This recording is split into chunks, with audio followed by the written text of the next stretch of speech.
Ecclésiaste, chapitre 1er.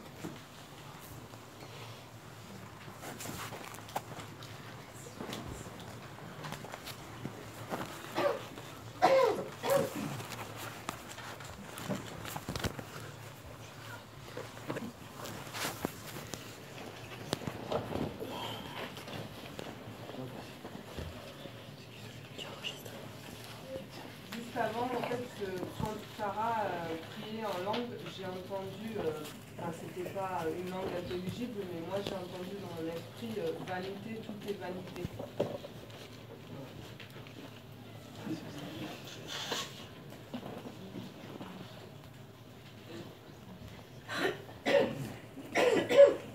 Donc, Ecclésiaste, chapitre 1er.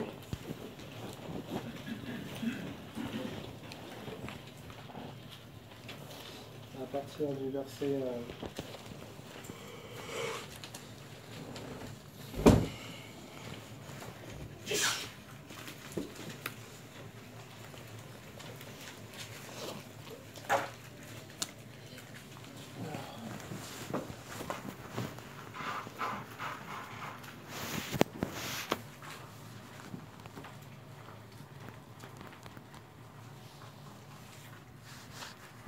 à partir du verset 7.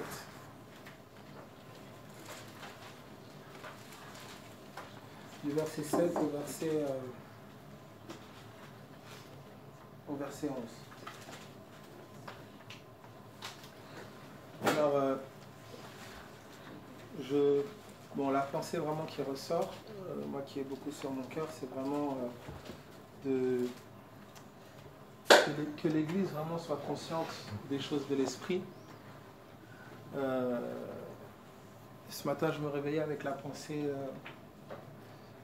que la réalité dans laquelle nous vivons, les choses qui peuvent paraître insignifiantes, en fait, sont parfois des armes pour le royaume des ténèbres.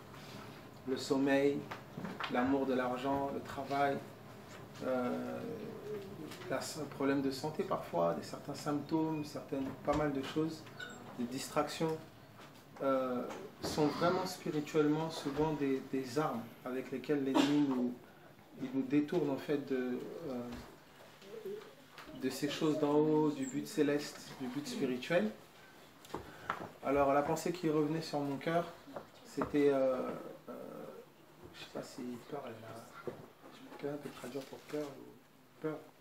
Ok, okay. Alors, donc Ecclésiaste chapitre 1er à partir du verset, donc j'ai dit oui, 7 c'est ça? Ouais. Tous les fleuves vont à la mer, et la mer n'est point remplie. Il continue à aller vers le lieu où il se dirige. Toutes choses sont en travail au-delà de ce qu'on peut dire. L'œil ne se rassasie pas de voir, et l'oreille ne se lasse pas d'entendre. L'œil ne se rassasie pas de voir, et l'oreille ne se lasse pas d'entendre. Ce qui a été, c'est ce qui sera, et ce qui s'est fait, c'est ce qui se fera. Il n'y a rien de nouveau sous le soleil. Si il est une chose dont on dise, voici ceci c'est nouveau, cette chose existait déjà dans les siècles qui nous ont précédés. On ne se souvient pas de ce qui est ancien, et ce qui arrivera dans la suite ne laissera pas de souvenir chez ceux qui vivront plus tard. Donc le texte est en train de dire ici, en gros, qu'il n'y a rien de nouveau. Donc ce qui a été, que ce qui est aujourd'hui, en fait, c'est ce qui a été. Que ce qui sera demain, c'est ce qui est aujourd'hui, il n'y a rien de nouveau. Donc c'est-à-dire concrètement, dans ce que tu vis, il n'y a rien de nouveau. Si ça se trouve, ton ancêtre Georges, je ne sais pas comment, l'a vécu, c'est répété. Il n'y a rien de nouveau sous le soleil. Et il précise, il dit ceci. Si vous entendez dire qu'une chose est nouvelle, en fait, c'est pas que cette chose est nouvelle. Elle a été dans les siècles passés, mais on l'a oublié. Et c'est l'une des choses terribles que l'ennemi, je remarque, fait, sur laquelle il travaille, c'est de nous faire oublier l'histoire. de nous faire oublier en fait qu'hier, eh ben, il y a eu des mouvements, hier il y a eu telle chose, hier il y a eu telle chose, de nous faire oublier comment ça a fini, de nous faire oublier parfois que ben, j'ai eu un père qui était, je ne sais pas moi, peut-être très argent, ou très travail, ou très je sais ceci, je ne sais, ou bref, où j'ai eu une mère ainsi, où j'ai été... En fait, il nous fait oublier l'histoire, et il nous remet dans le même, exactement la même chose.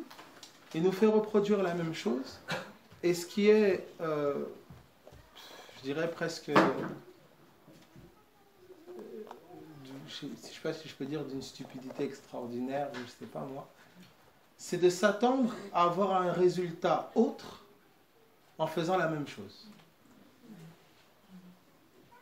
On a vu hier en fait ce que le manque de consécration a coûté à beaucoup. On a vu ce qu'hier le manque de vie de prière a coûté à beaucoup. On a vu les pièges dans lesquels beaucoup sont tombés hier, les plus anciens savent. Mais c'est comme s'il y a une force, il y a quelque chose qui fait reproduire, qui fait répéter en effaçant de notre mémoire le passé. Alors, j'aime le Seigneur qui dit, quand le Saint-Esprit viendra, il vous rappellera. Et il va demander au peuple de prendre des pierres quand ils vont traverser la mer Rouge pour que les générations futures se souviennent. C'est-à-dire que là où le Saint-Esprit fait un travail de rappeler à notre mémoire, qu'on puisse se souvenir de ce qui s'est passé hier. Que la victoire sur le lion, la victoire sur l'ours, c'est la garantie de ma victoire sur Goliath. Il me fait oublier le hier, il me fait oublier ce qui a été hier, et il me fait reproduire la même chose aujourd'hui. Parfois on le voit parent-enfant. C'est spectaculaire des fois. L'enfant ne sachant pas ce que son père ou ce que sa mère a pu faire dans sa jeunesse, ou ce que les oncles ou je ne sais, ou membres de famille, et on voit l'enfant reproduire la même chose, refaire exactement la même chose.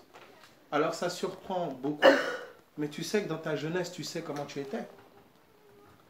Alors, on oublie souvent qu'on fait face à des forces qui nous dépassent. On fait face à un monde spirituel, on fait face à une réalité spirituelle, et c'est comme si l'ennemi travaille à nous faire perdre la conscience de ça. Alors, par la grâce de Dieu, on était avec... des choses se font au niveau du gouvernement de mon pays. On a rencontré certaines personnes influentes, etc. Et avec lesquelles on échange et tout. Et même dans les mentalités, dans des plus hautes sphères, entre guillemets, c'est fou comment Satan a mis des espèces de rouages, des mentalités. Il a installé des forteresses dans le cœur des hommes, de telle sorte que c'est comme si Dieu est dit dans la bouche, mais il n'est pas vécu en réel. Et c'est dans le temps des détresses, c'est dans les temps d'épreuve que tout le monde se met à crier « Sauve-nous !» Et Dieu paraît impuissant, incapable, méchant, là où en fait où son peuple devait se positionner depuis bien longtemps. Ça fait combien de temps que Dieu est en train de dire vie de prière? Ça fait combien de temps que Dieu est en train de dire consécration? Et on lui dit, ah demain je vais le faire, ah je vais m'y mettre, ah je prendrai le temps, je prends. Mais le temps est en train de passer et il n'y a pas d'obéissance. Alors, concrètement, l'esprit, l'ennemi vraiment, fait faire de la façade. Il fait faire un travail de façade où les gens crient, les gens font beaucoup de choses. Mais quand on regarde dans le travail de fond avec le Saint-Esprit, le rapport à la parole, la vie intérieure, la vie du concret, du quotidien, ben souvent c'est sec. Alors, qui est avantagé par ça? Ben Satan. Parce que tu ne peux pas combattre au-delà de comment tu t'entraînes. Tu ne peux pas faire face aux situations au-delà de comment tu as été, comment si je peux dire, éprouvé, ou ton rapport quotidien en fait avec la parole. Alors ici, Ecclésiaste, qui est connu pour être le roi le plus sage qu'on ait connu dans l'Ancienne Alliance, est en train de nous dire, il n'y a rien de nouveau sous le soleil. Si tu regardes comment ceux qui ont marché avec Dieu hier ont marché avec Dieu, si tu regardes en fait les résultats d'hier, il dit, écoute, il n'y a rien d'étonnant, ce qui a été, c'est ce qui sera. Alors la question, c'est qu'on parle souvent d'aînés, on cite des noms, etc. On dit, ah, oh, le temps du réveil, le temps des choses qui changent et tout ça et tout ça. Mais en réalité, mes amis, est-ce que la vie qui a amené réveil et réforme hier est la vie qui est menée aujourd'hui pour avoir le même résultat? Est-ce qu'on a eu des hommes et des femmes qui se sont consacrés à moitié, ou des hommes et des femmes qui ont fait passer une multitude de choses en priorité, soi-disant parce que Dieu comprendra? Est-ce que c'est avec ce genre d'hommes et de femmes qu'on a pu parler hier de réforme ou réveil ou changer une nation ou autre? Ou est-ce que c'était des hommes et des femmes désespérés qui n'avaient pas d'autres besoins, d'autres soupirs que Christ et Christ seul? Alors, la réalité, c'est qu'on doit se poser cette question, qu'est-ce qu'on veut? Parce qu'en vérité, les gens se convertissent, les gens acceptent Jésus, regardez, on est en bon nombre là, et béni soit Dieu, c'est vraiment une grâce de Dieu. Mais c'est pour aller où?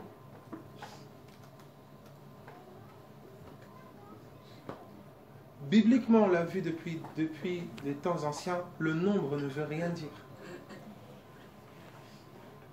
Mais c'est les cœurs. Et c'est ce que Jésus n'a pas cessé de répéter. Le nombre ne veut rien dire.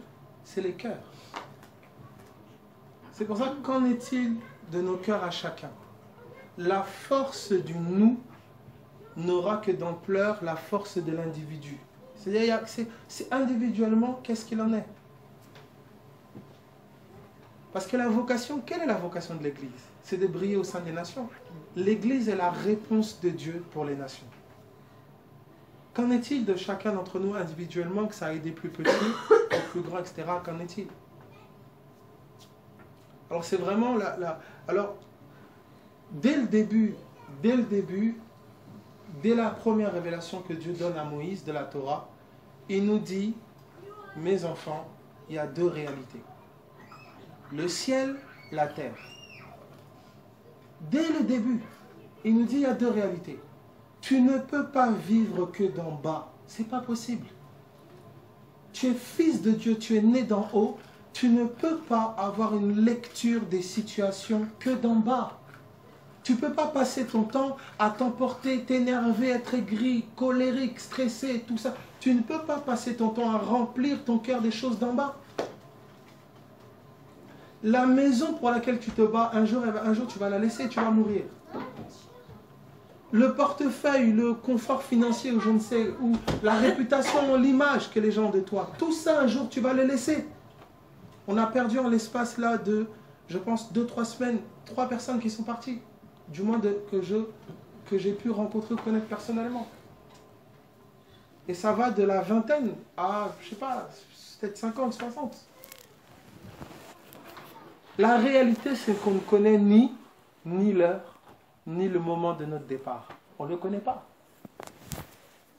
Alors, la question que chacun doit se poser, est-ce que tu vis pour les choses d'en haut? Est-ce que véritablement tu vis pour les choses du ciel ou non? Est-ce que tu aspires à vivre pour les choses d'en haut ou non? Parce que tout ce qui est mis dans tes mains, que ça aille de la famille, aux moyens, aux dons, tout ce que tu veux, tout ce qui est mis dans tes mains, ce n'est pas pour toi. C'est pour ton appel et ta vocation céleste. Alors, je veux prendre un personnage pour montrer quelque chose ici. L'importance que tu puisses connaître et savoir quelle est ton identité céleste. Quelle est ton identité céleste? Alors, je vais prendre l'exemple de Jean-Baptiste. Alors, pourquoi j'ai pris ce qui a été, c'est ce qui sera? Je vais prendre avec vous un épisode dans 1 Roi chapitre 18. 1 Roi chapitre 18. 1 Roi chapitre 18.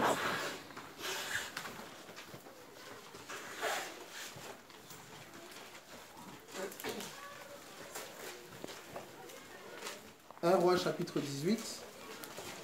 Je répète, tu fais face à des forces, à des puissances qui te dépassent.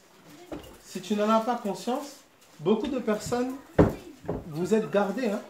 Vous êtes gardés de par les intercessions, de par les prières, parfois de par des aînés, parfois de par des pères, parfois de par votre lignée. hein, des générations où vous êtes nés, etc. Mais vous devez savoir qu'un jour ou l'autre, si ce n'est pas vous, ce sera vos enfants. Si ce n'est pas vos enfants, ce sera vos petits-enfants.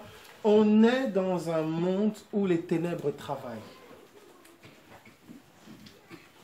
On est dans un monde où les ténèbres travaillent et les ténèbres ne regardent pas l'âge. Jésus, on a voulu le tuer, le fils bien-aimé. On a voulu le tuer dès le berceau. Hérode commande de faire mourir tous les premiers-nés parce qu'ils visent le Christ. Moïse, idem, il est visé. Parce que ses enfants avaient une destinée exactement comme l'Église aujourd'hui a une destinée au sein des nations, a une destinée au sein de sa ville. Beaucoup sont neutralisés par le matérialisme, beaucoup sont neutralisés par l'amour de l'argent, beaucoup sont neutralisés par leur égocentrisme, beaucoup sont neutralisés. Et on a appelé réussite ce que le ciel n'a pas appelé réussite. À quoi ressemblait l'église de Laodicée? Tu dis, je suis riche, je n'ai besoin de rien, tout va bien, etc. Alléluia, ben moi je vis bien, Dieu m'a béni, m'a fait du bien. Il dit, tu ne sais pas que tu es misérable, pauvre, aveugle et nu. Qu'en est-il de ton identité céleste? Qu'en est-il de ton identité spirituelle? Tu cours après des choses, tu t'épuises à courir après des choses.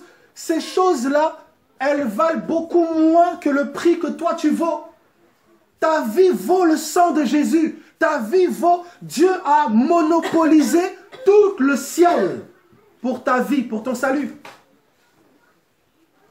Est-ce que tu penses que ce job ou cet argent ou cet homme ou cette femme peut valoir le prix que tu vaux pour Jésus-Christ? Tu n'as aucune raison, aucune excuse de vivre plus pour quelque chose que pour Christ. Tu n'as aucune raison, aucune excuse, il n'y en a pas.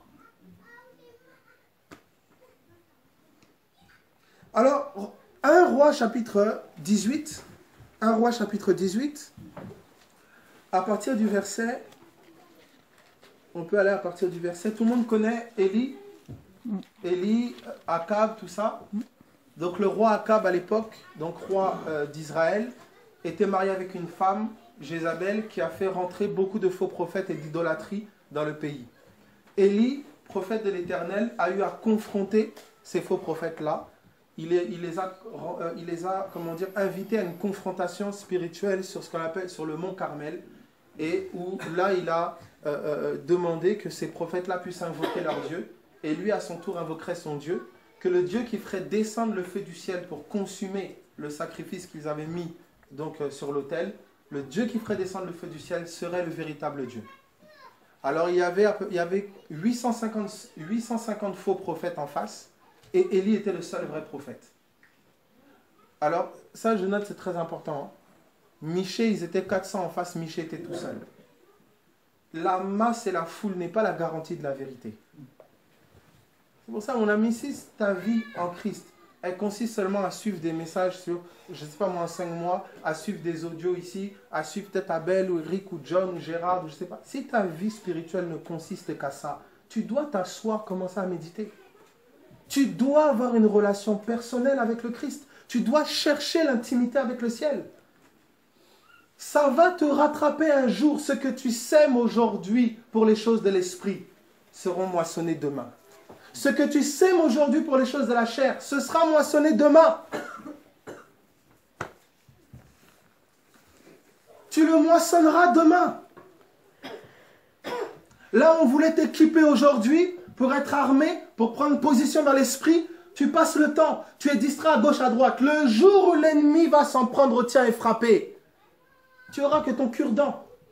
Parce qu'on a voulu t'entraîner à l'épée, tu n'as pas eu le temps.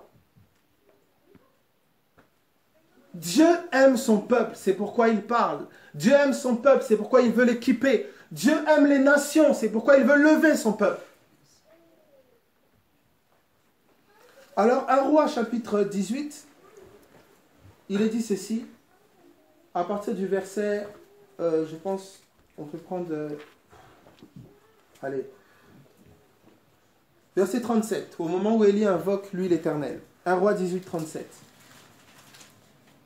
Réponds-moi, Éternel, réponds-moi. afin que ce peuple reconnaisse que c'est toi, Éternel, qui es Dieu, et que c'est toi qui ramènes leur cœur. Et le feu de l'Éternel tomba, et il consuma l'holocauste, le bois, les pierres et la terre. Et il absorba l'eau qui était dans le fossé. Quand tout le peuple vit cela, ils tombèrent sur leur visage et dirent, c'est l'Éternel qui est Dieu, c'est l'Éternel qui est Dieu. Sachez que plus haut, Élie soulèvera que le peuple était en train de balancer. Et quand vous notez, Baal est le dieu de la pluie. Ça va pour tout le monde? Or, la pluie est souvent apparentée, pour qu'une semence puisse produire, etc. La pluie, en fait, c'était apparenté vraiment à ce qui pouvait faire prospérer. Vous entendez cela? Donc, c'est comme si le peuple ici est en train de danser entre prospérité et l'Éternel.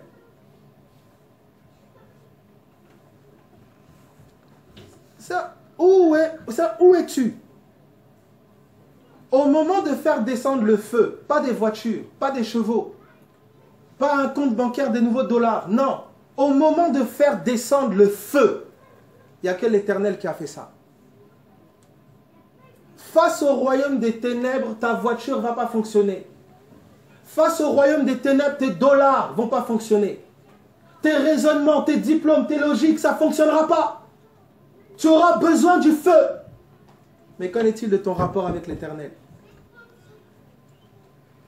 Alors, il continue, il dit ceci. Il fait descendre le feu, donc la suite, verset 39, verset 40. Saisissez les prophètes de Baal, leur dit Élie, qu'aucun d'eux n'échappe. Et ils les saisirent. Élie les fit descendre au torrent de Kison, où il les égorgea. Élie va faire égorger 850 faux prophètes. Est-ce que ça va pour tout le monde? Suite à ça, voilà, c'était pas gentil, hein? Voilà, Élie rigolait pas. Donc suite à ça, regardez la suite. Akab, donc chapitre 19, verset 1er. Akab rapporta à Jézabel tout ce qu'avait fait Élie et comment il avait tué par l'épée tous les prophètes. Jézabel envoya un messager à Élie pour lui dire que les dieux me traitent dans toute leur rigueur si demain, à cette heure, je ne fais pas de ta vie ce que tu as fait de la vie de chacun d'eux. Donc Jézabel fait la promesse que Élie, elle fera subir à Élie le sort que Élie a fait subir à ses prophètes. Autrement dit, mourir par quoi? Égorgé. Par l'épée. Est-ce que ça va pour tout le monde? On est au clair? Donc il y a une parole dans l'esprit. Jézabel dit, Élie, tu dois mourir par l'épée comme tu as fait mourir mes prophètes. Un homme nommé Jean, dans Malachie, donc on va prendre Malachie, allons-y. C'est le dernier prophète. Malachie. Je veux mettre en lumière les conséquences graves de ne pas connaître ton identité. Les combats et les réalités auxquelles tu feras face, tu vas te demander, mais pourquoi moi? Pourquoi moi? Parce que le moi que tu penses connaître, tu ne le connais pas. Malachie, chapitre, c'est les 2 derniers versets, d'autres vous avez le chapitre 3, d'autres vous avez le chapitre 4. Donc j'ai résumé, Jézabel et Élie. Jézabel fait la promesse qu'elle tuera Élie par l'épée, comme Élie a fait mourir les faux prophètes par l'épée.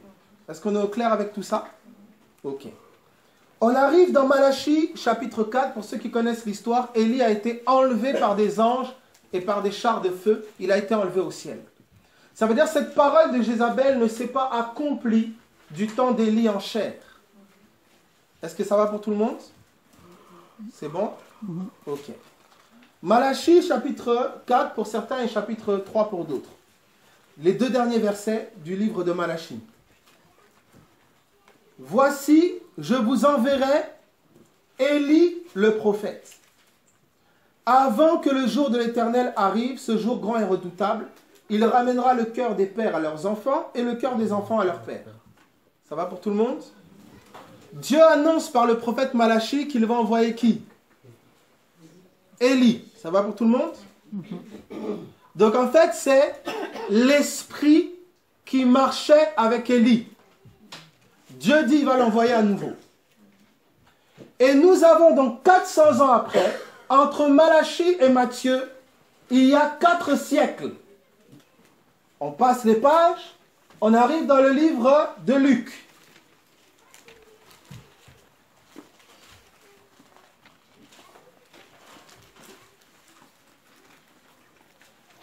Dans le livre de Luc, à partir du chapitre 1er, verset 5. Je prie que tu prennes conscience que tu es né d'en haut avec une promesse sur ta vie. Tu es né d'en haut avec une identité nouvelle. Tu es né donc d'en haut avec des ennemis nouveaux. Il faut que tu prennes conscience de ça. Parce que tu vas encore te balloter à dire oui, Dieu m'a abandonné. Ah, pourquoi Dieu ne fait pas ça? Pourquoi Dieu il est comme ceci? Pourquoi Dieu il est comme... Parce que tu ignores que pendant tout ce temps, Dieu veut te préparer. Dieu a voulu te préparer. Et au jour de l'assaut, tu n'es pas prêt. Écoutez, on ne se prépare pas le jour du combat. La nation est en train d'avancer. Toutes les différentes catégories de la justice, que ça aille de la justice, politique, santé, tous les secteurs. Si je pose la question ici, qui a un proche de près ou de loin? Qui connaît quelqu'un de près ou de loin qui a déjà eu un cancer? Levez la main s'il vous plaît. Levez bien la main. Voilà. Malaria. Levez la main. Levez bien la main. Voilà. VIH. Levez bien la main. Vous n'aurez pas plus de mains que cancer, je dis bien mortel, hein, que grippe. C'est en train de pulluler comme des champignons. Vous pensez que la réponse à cette maladie, c'est qui? C'est Jésus-Christ. Et Jésus-Christ vit à travers qui? L'Église. Satan est en train de déployer des frappes de toutes sortes. Santé, sociale, vous êtes en train de voir, gilet jaune ou je ne sais. Santé, sociale, politique, il est en train de déployer des forces partout. Mais Dieu a une armée, Dieu a une botte secrète. Dieu est en train d'annoncer, de réveiller son peuple de plus en plus petit. Hein. Vous allez voir des personnes de plus en plus jeunes, très talentueuses, parce que c'est l'inspiration divine. On ne parle pas ici de dénomination. On ne parle pas ici, mes amis, ce n'est plus une affaire de dénomination. Ce n'est plus une affaire de dire catholique, protestant, évangélique. Ah non, mais c'est quoi sa dénomination à lui? Ah, l'heure n'est plus là. L'heure est quelle est ta position? L'heure est quelle est ta position avec Jésus? Où tu en es toi avec Jésus?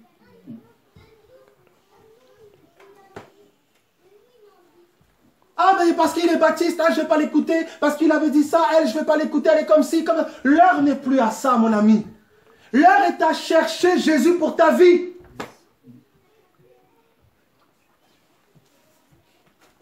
Ah, mais il n'y a pas d'église, c'est dans la maison. Ah, église de maison, oh, église de bâtiment. On s'en moque. Bâtiment, maison, c'est pareil. L'heure est à où tu en es avec Jésus.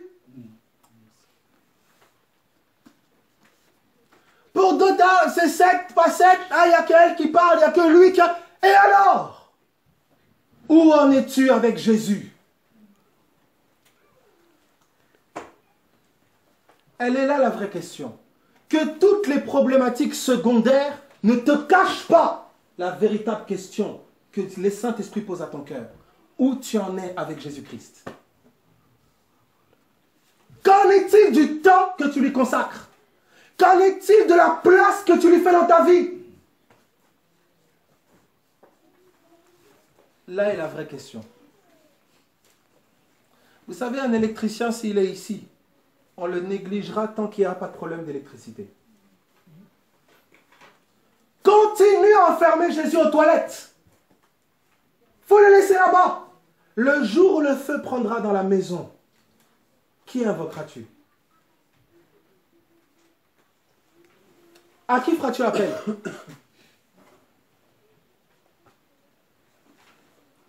Ça fait plusieurs semaines, plusieurs mois, on a tourné, on a fait Jura, Strasbourg et autres, etc.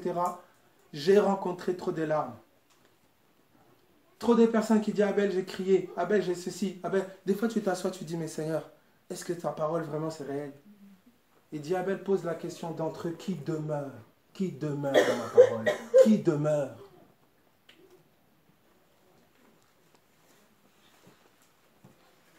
On a fait passer Dieu pour celui qui n'entend pas. Là où les exigences que sa parole nous a données, on les remplit.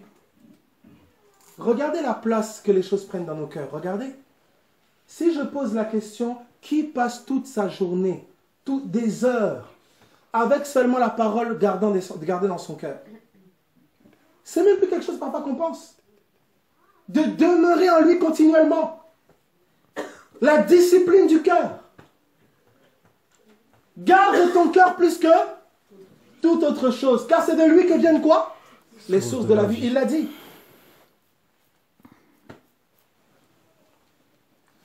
En fait, les choses de l'esprit peuvent paraître insignifiantes pour l'homme naturel, mais elles sont en fait fatales. Le petit sommeil que tu laisses s'établir, là où on t'appelle à intercéder, c'est qu'un petit sommeil, je le ferai demain. Mais tu ne sais pas que ton intercession pouvait être vitale pour quelqu'un. C'est ça, en fait, la chose. C'est que les choses de l'esprit, les armes spirituelles, prennent un aspect insignifiant dans le naturel. Je vais murmurer, ah, c'est pas grave. Je vais m'asseoir, ruminer sur quelque chose qui n'a rien à voir avec Dieu. C'est pas grave. On laisse des choses s'établir au-dedans de nous, ne sachant pas qu'elles sont mortelles pour notre âme. Je me permets de dire des choses devant un enfant, faire des choses devant les enfants, on ne pèse pas. Mes amis, Satan ne plaisante pas. Satan ne plaisante pas. Et parce que Dieu t'aime, il te prend très au sérieux. Dieu te prend au sérieux. Alors Luc, si on peut continuer, Luc, on est au chapitre 1er à partir du verset 5. Luc 1, 5. Du temps d'Hérode, roi de Judée, il y avait un sacrificateur nommé Zacharie, de la classe d'Abia. Sa femme était d'entre les filles d'Aaron et s'appelait Élisabeth. Donc Zacharie et Élisabeth, un couple ici. Tous deux étaient justes devant Dieu, observant d'une manière irréprochable tous les commandements et toutes les ordonnances du Seigneur. Ils n'avaient point d'enfant parce qu'Élisabeth était stérile. Cette femme-là respectait tous les commandements de Dieu. Elle était rigoureuse avec Dieu, toujours au rendez-vous divin. Elle et son mari. Pourtant, on constate ici quelque chose. Elle est stérile. Il continue, regardez la suite. Ils n'avaient point d'enfant parce qu'Élisabeth était stérile, verset 8. Or, pendant qu'il s'acquittait de ses fonctions devant Dieu, selon le tour de sa classe, il fut appelé par le sort, d'après la règle du sacerdoce, à entrer dans le temple du Seigneur pour offrir le parfum. Toute la multitude du peuple était dehors en prière à l'heure du parfum. Alors un ange du Seigneur apparut à Zacharie et se tint debout à droite de l'autel des parfums. Et ça, c'est quelque chose de frappant. Zacharie avait toujours l'habitude de faire ce qu'il faisait là. Mais quand le surnaturel rentre en scène, l'habitude qu'il avait, qui était tout ordinaire, devient extraordinaire. Ta bête habitude que tu as de méditer à telle heure, de te retrouver à telle heure avec Dieu, c'est une discipline qui va te paraître insignifiante pour ton âme. Mais c'est le lieu du rendez-vous avec le ciel, tu ne sais pas. Depuis le temps que je vais m'acquitter d'offrir le parfum, on vous dit dans Apocalypse chapitre 19, le parfum, c'est les prières des saints. Depuis le temps que j'offre des prières, depuis le temps que je me tiens là, à intercéder, il y a comme rien qui semble bouger. Tu ne sais pas qu'il y a un programme divin. Jean ne pouvait pas arriver trop tôt avant le Messie. Il y a un programme divin. Il y a des choses qui sont agencées, préparées déjà dans les lieux célestes. Ta vie est censée être la piste d'atterrissage. Mais Dieu pose la question comme il pose la question à Adam. Adam, où es-tu? Où es-tu? Tu as laissé l'entourage t'aspirer. Tu as laissé les soucis gagner ton cœur. Tu as laissé les circonstances te dominer. Tu as laissé ces projets et autres dominer ton cœur. Tu te donnes à ça à 100%. C'est que ça, que ça. Dieu pose la question, où es-tu?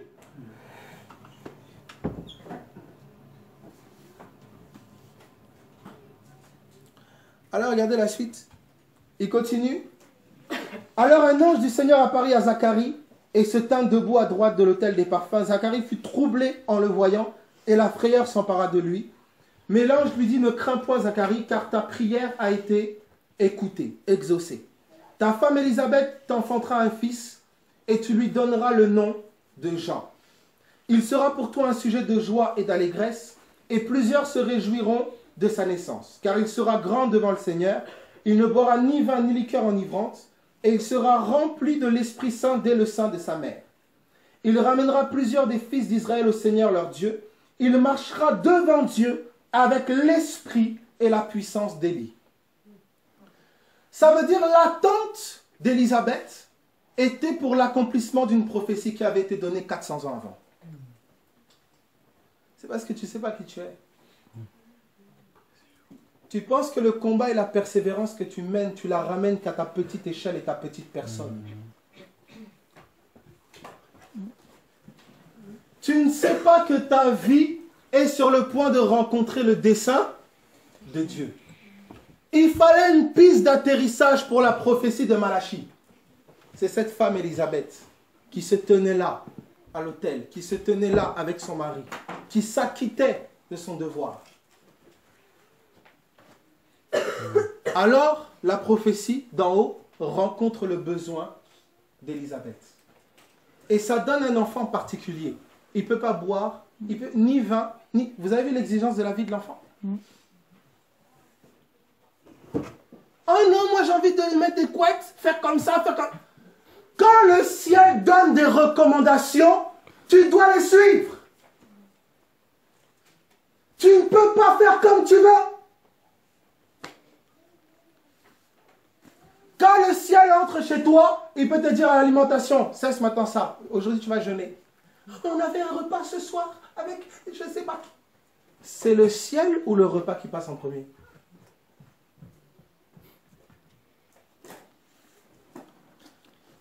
C'est même le ciel qui donne le nom de l'enfant. Autrement dit, Élisabeth et Zacharie ne sont que des gardiens.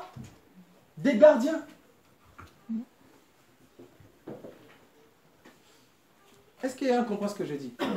Cet enfant que vous voyez, ce n'est pas seulement les enfants naturels que beaucoup ont, mais c'est aussi la vie de Christ enfant qui est en toi. L'enfant que tu portes a des exigences, il y a des exigences pour sa vie.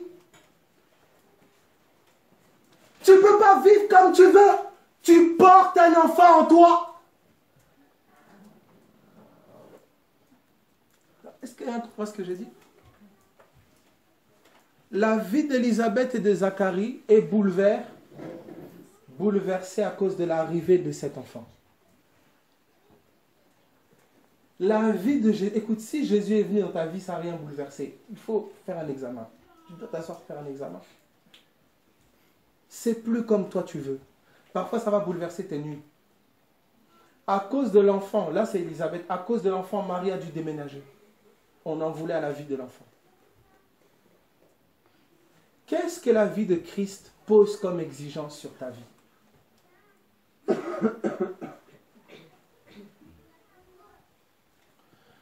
L'apôtre Paul dira une chose forte, il dira les jeunes femmes seront sauvées lorsqu'elles deviendront mères. Et cette parole est terriblement prophétique. Dès Genèse, on appellera femme, os de mes os, chair de ma chair, on l'appellera femme. Mais Ève veut dire quoi? Mère. La femme qui meurt à elle-même pour engendrer la vie devient quoi? Devient mère. Quelqu'un comprend ce que j'ai dit? Ça veut dire tous autant que vous êtes tous des vous êtes des mamans.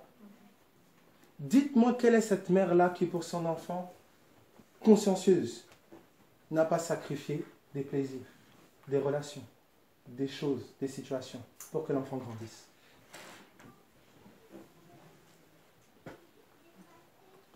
Qu'en est-il du bébé que tu portes? Qu'en est-il du bébé Jésus que tu portes en toi? Qu'en est-il?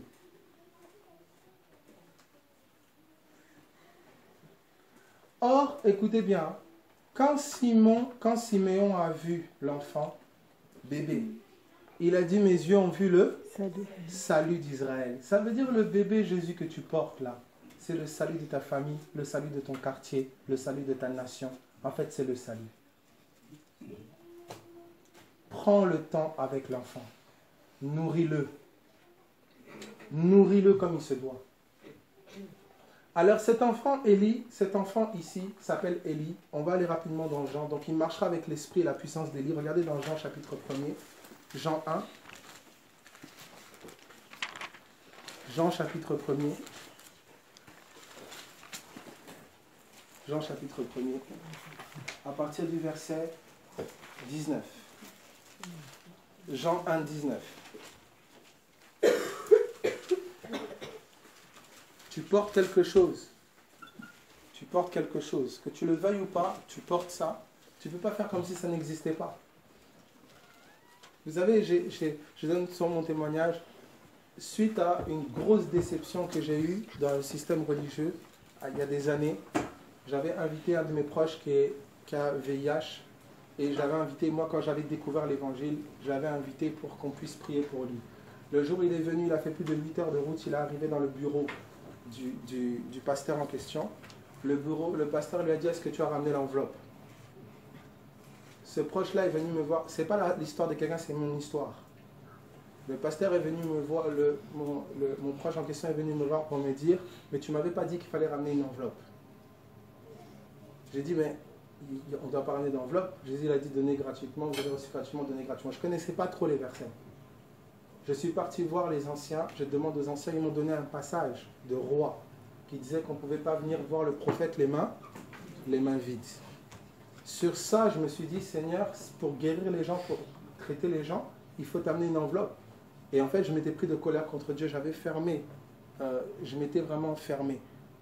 Mais moi, je m'étais fermé à mon idée que je m'étais faite de Dieu, je m'étais fermé à la religion, pas au vrai Dieu.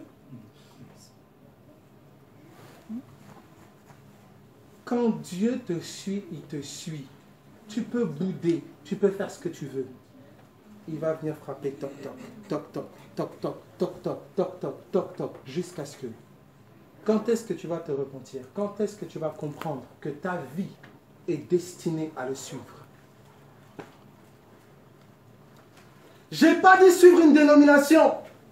J'ai dit suivre la personne de Christ. Abel, par où je peux commencer?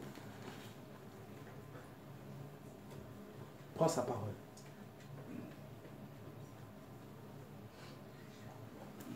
Commence là. Commence à retourner là où on parle de lui. Prends les évangiles, retourne là où on parle de lui. Cherche à connaître et savoir qui est celui qui t'appelle. Il faut que tu reviennes parfois à zéro. Que plutôt chercher à construire ou avoir ton idée du Dieu d'hier. Alors regardez la suite. Il dit ceci. Personne n'a jamais vu ces versets, Jean 1. Oui, voilà. C'est ça, 19. Oui. Voici le témoignage de Jean. Lorsque les Juifs envoyèrent de Jérusalem des sacrificateurs et des Lévites pour lui demander, toi qui es-tu? Il déclara et sans restriction, il affirma qu'il n'était pas le Christ. Ils lui demandèrent quoi donc?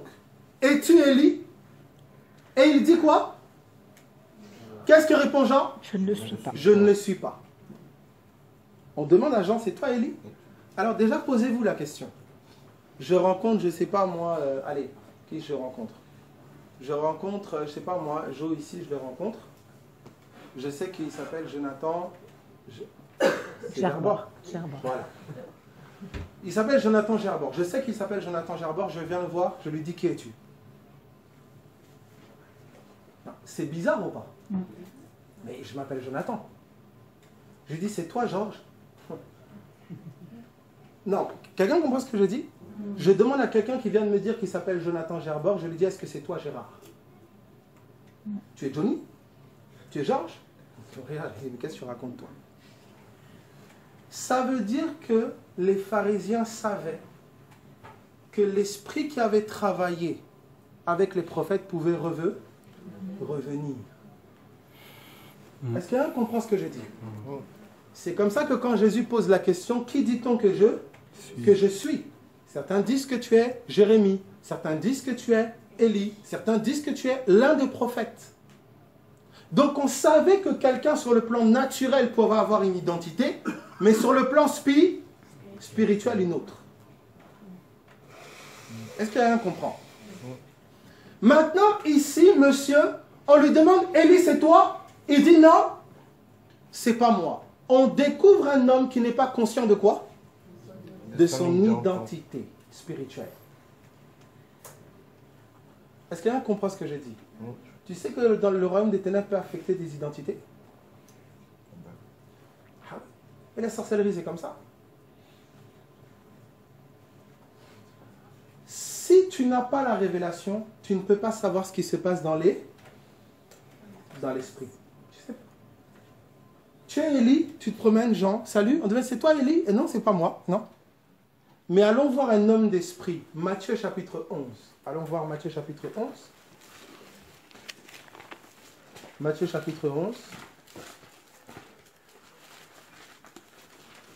Matthieu chapitre 11 à partir du verset 13, si je ne me trompe pas.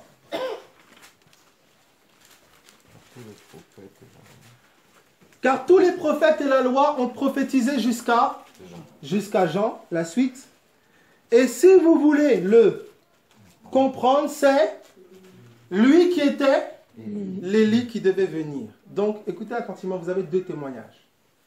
On vient demander à Jean, c'est toi Élie? Il dit non. Non. Quand on va voir Jésus, Jésus dit c'est lui, Élie. Donc je crois qui? Jésus. On vient demander, tu es guéri? Non, non, non. Regarde les papiers. On va voir chez Dieu, il dit par les meurtrissures de Jésus, tu es guéri. On croit qui? Ah, je suis toujours pareil, je n'ai pas changé. Il n'y a rien qui change. On va voir Jésus, il dit tu es une nouvelle création, les choses anciennes sont passées. On croit qui? Il y a deux témoignages. La réalité, c'est que tu marches selon qui? Tu marches selon le ciel ou tu marches selon en bas? Qui es-tu? Est-ce que les gens comprennent ce que je dis? Tu es qui? Tu marches comme ça, tu travailles, tu gagnes de l'argent, tu vis, tu marches. Tu ne sais même pas qui tu es. Qui es-tu?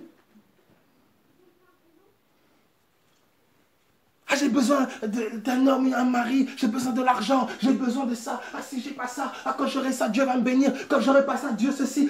Qui es-tu? Tu es qui?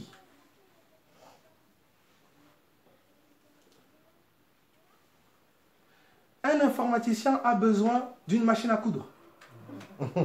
Non, je pose la question. Ça veut dire que même tes prières et tes aspirations dépendent de ton identité.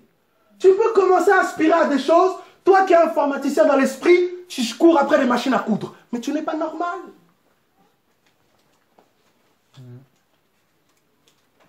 Et tu pleures pour la machine à coudre. Et tu n'as pas dit, ah, Dieu m'a oublié. Pourquoi Dieu tout ce temps? Pourquoi? Tu ne sais pas qui tu es. Tu es un général dans l'armée de Dieu, on te met dans un collège privé céleste, où il y a une discipline qui est exigée de toi. Je dis, mais pourquoi toujours moi? Moi, tu veux toujours que je prie, toujours que je fasse ça. Je sens un poids sur moi, je suis frustré en moi, je sens que je dois... Mais mon ami, qui es-tu?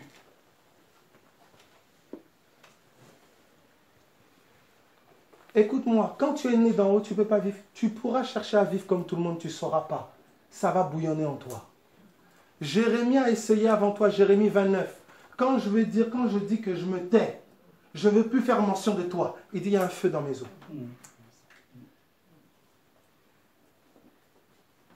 Tu vas continuer comme ça à faire comme si Comme si. Alors tout le monde fait semblant. Le ciel exige de toi une consécration totale. Le ciel n'a pas préparé, je suis désolé de t'annoncer cette nouvelle. Le ciel n'a pas préparé pour toi en priorité un mari, ou une femme, ou de l'argent, ou des maisons. Le ciel veut ton cœur. Le ciel veut ta consécration totale. C'est ce que le ciel veut. Et tout ce dont tu vas bénéficier par la suite est en accord et concorde avec ton identité. Adam a trouvé Ève. Ève était censée être quoi? Une être semblable. Donc il avait déjà son identité. Tout ce que tu fais, faisons l'homme à notre image afin qu'il domine. Le faire était la conséquence de l'être. Qui es-tu? Maintenant, Paul va nous dire quelque chose de terrible. Il dit, votre vie est cachée en qui? Ton vrai toi est caché en Christ. Tu méprises Christ, tu méprises le vrai toi. Tu enfermes Christ aux toilettes, tu enfermes le vrai toi aux toilettes. Tu vas vivre comme un étranger. Voilà comment tu n'es jamais satisfait. Aujourd'hui, c'est ça, quand j'aurai ça, je serai content. Tu as ça et depuis. Quand je serai avec telle personne, là, c'est ça, je ferai. Quand j'aurai un enfant, là, ce sera. Quand j'aurai ce poste-là, quand j'aurai. Depuis, tu n'es toujours pas satisfait. Parce qu'en vérité, tu ne vis pas selon le vrai toi. Qui n'est qu'en Christ. Qui es-tu? Pose-toi la question, écoute-moi, tu penses que tu... J'en connais beaucoup hein, qui disent, oui, moi je me connais, je ne supporte pas ça, je supporte... Dites-moi, quelqu'un qui travaille, qui est boulanger par passion, est-ce qu'il travaille avec la farine? Oui ou non? Ben oui. Ok. Tu n'aimes pas la farine, tu es allergique à la farine te rend malade. Tu démissionnes ou pas? Ben oui. Bien sûr. Alors dis-moi, si tu es boulanger dans l'esprit, que je t'approche, tu me dis, Abel, la farine, moi je ne supporte pas la farine. En fait, tu es dépassé, tu ne sais pas qui tu es. Vous savez ce que Satan fait? Il aime nous faire marcher dans la chair de manière opposée à qui on est dans l'esprit. Vous entendez ça? Il va te faire aimer des choses que ton esprit déteste. Il va te faire construire des relations qui vont à l'encontre de ce que tu es dans l'esprit. Et le jour où tu veux bouger dans l'esprit, ces choses te tiennent. Est-ce que quelqu'un comprend ce que j'ai dit? Quand Isaac est arrivé, Ismaël devait partir. Oh, mes amis, il est malin. Alors il commence dès tout petit.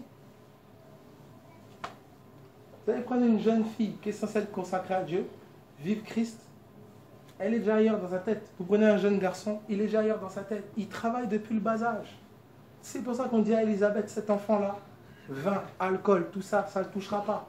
Il sera rempli dès le sein de sa mère, pas dehors, dès l'intérieur du ventre. Et quand vous regardez, un enfant était rempli dès le sein de sa mère parce que sa mère était remplie. C'est ce que vous voyez avec Samson et sa mère.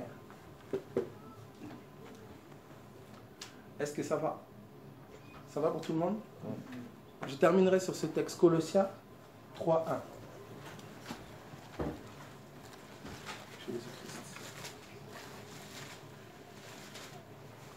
Colossiens chapitre 3, verset 1er. Qui es-tu?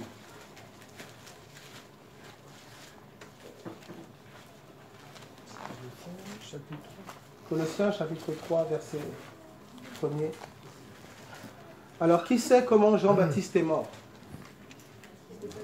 Donc, il est mort par décapitation. Par l'épée. Par l'épée.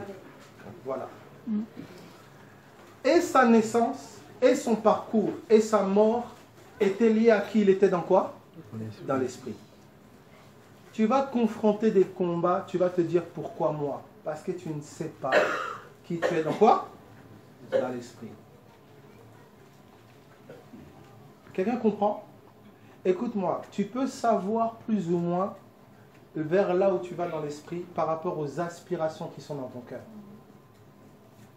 Quand toi tu vois ça, tu pleures. Quand toi tu vois ces enfants, ces femmes-là, veuves, toi tu pleures, l'autre il passe à côté, ça ne lui fait rien.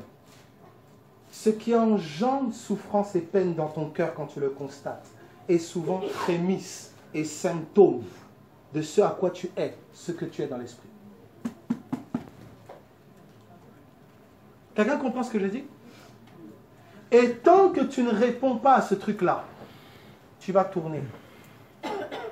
Tu auras les choses auxquelles tu aspires, tu les auras. Satan, tu vas les avoir tranquille. Mais dès l'instant où tu vas essayer de faire un pas dans qui tu es dans l'esprit, tu vas voir les choses se fermer. Et comme la société nous a fait croire, le système religieux nous a fait croire que argent égale réussite, eh bien on voit un grand nombre de personnes qui courent après toutes ces choses, pensant avoir réussi, alléluia, Dieu m'a béni. Alors qu'en vérité, tu n'es béni qu'en Christ et dans qui tu es en lui. L'homme béni est celui qui vit selon le dessein de Dieu. Qui es-tu? Alors Colossiens, pour finir, Colossiens 3, 1.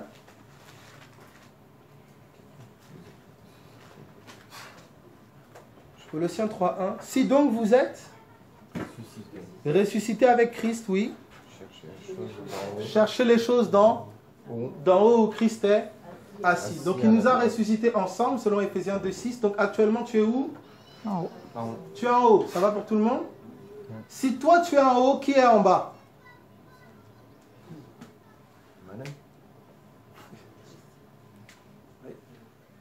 Personne ne s'est posé la question. Mais toi tu es en haut. Si toi tu es en haut, qui est en bas? Personne ne s'est posé la question. Christ. Ça veut dire là où toi tu vis en haut, qui vit en bas à ta place? Christ. C'est comme ça que Paul vous dira, ce n'est plus moi. Qui vit. C'est qui? Galate C'est 2, Christ qui vit en moi. C'est lui qui devait faire face à la maladie. C'est lui qui devait faire face aux factures. C'est lui qui devait faire face aux jougs et aux combats de ton quotidien. Là où toi tu es en haut. Tu sais ce que Satan fait?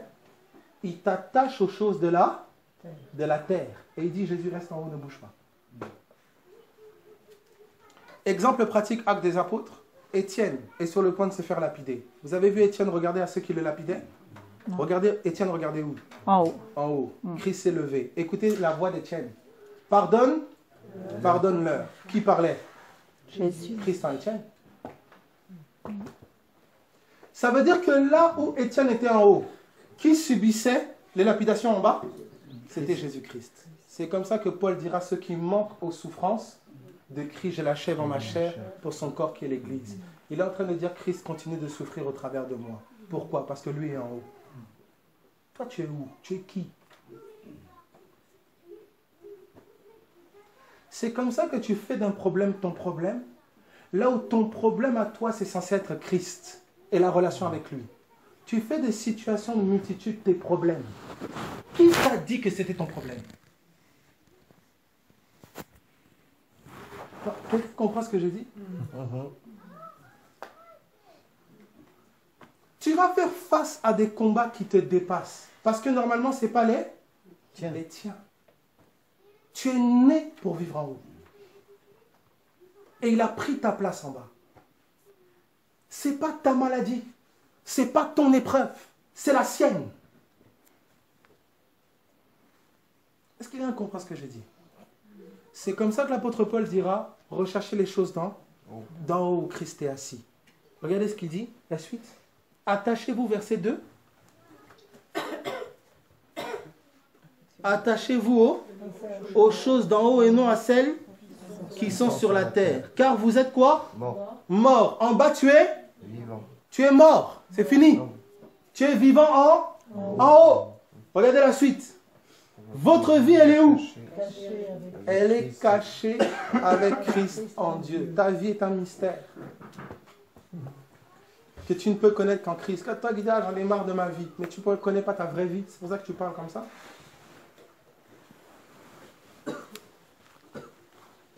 Mes amis, prenez le temps avec Jésus-Christ de Nazareth. Partagerons peut-être à huis clos un peu les témoignages, etc. Jésus, cette histoire de vivre en bas, c'est réel. Mais nos cœurs doivent demeurer en haut. Or, Psaume 119, verset 89, ta parole est établie dans les cieux. Tu vis en haut via ce qu'il a dit. Tu vis en haut via sa parole. Quand sa parole demeure en toi, tu demeures en haut. Tu écartes sa parole. Toi-même, tu viens t'embourber dans les choses d'en bas. Quand maintenant tu fais face à des choses en bas qui te dépassent, mon petit garçon, ma petite fille, mon ami ceci, mon ami cela. Ce n'est pas toi qu'on attend. Ce n'est pas le papa qu'on attend. Ce n'est pas la maman qu'on attend. Ce n'est pas l'ami qu'on attend. C'est Jésus. Toute la création attend avec un ardent désir, pas toi. Ton fils, ta fille, ce n'est pas de toi, maman, papa, dont elle a besoin. Ils ont besoin de Jésus. Toi, reste en haut. On est fatigué de te voir. Reste en haut. Et laisse Jésus faire ce qu'il sait faire en bas. C'est là qu'est ton combat, le bon combat de... Est-ce que ça va? Soyez bénis, je vous aime beaucoup. Hein. Merci.